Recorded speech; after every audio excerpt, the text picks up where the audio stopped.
Hello everyone, my name is Ian, and I'll be going over the Lunik heist and my research surrounding it. Our story starts in 1959, just as the space race between the US and the Soviets was heating up.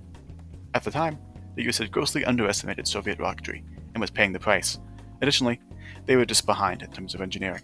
The Soviets had just successfully completed their first lunar impact, where a lunar probe, the Lunik, hit the moon. This was a massive accomplishment, and the Soviets were pretty proud of their superiority. So, to show how cool and better they were than the West, they started an exhibition that toured around the world. This exhibition showed off a bunch of cutting-edge communist tech, such as soft goods and industrial machines. However, during one of their exhibitions, a mysterious package was added at the last minute. This package would turn out to be the Lunik, and not just some mock-up. Rather, it was a complete production item. The CIA took note, and wanted it. This exhibition was taking place in Mexico. At the time, a lot of Mexican officials were buddy-buddy with the CIA. Or, in other words, this would make operating in Mexico incredibly easy for the CIA, so they got to work. The CIA had sent 4 people from a secret team known as Markings. The people on this team had stolen tech before, specifically from other events. This team specialized in using factory markings to determine key details about stolen products. Their goal this time was to gain extended access to the Lunik, record all of its markings, and then use that information to get key details. So, how did they do it?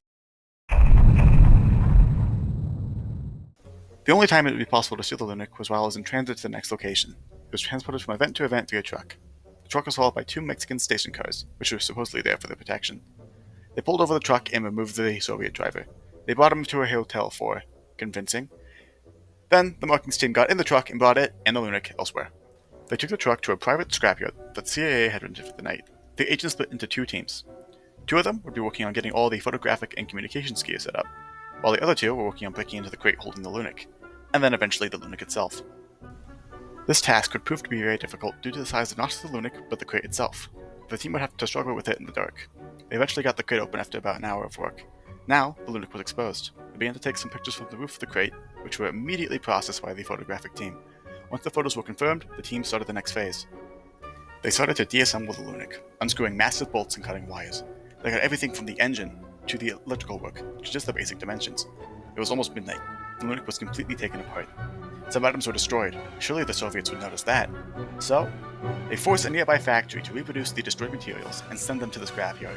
The team, which had never built a spacecraft, began to completely reassemble the probe.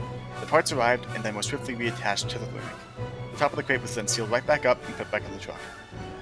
The original truck driver returned, now fully cooperative, and drove the truck to its destination. The Lunik arrived and was checked off. The Soviets never learned a thing, cementing this operation as one of the most impressive in the Cold War.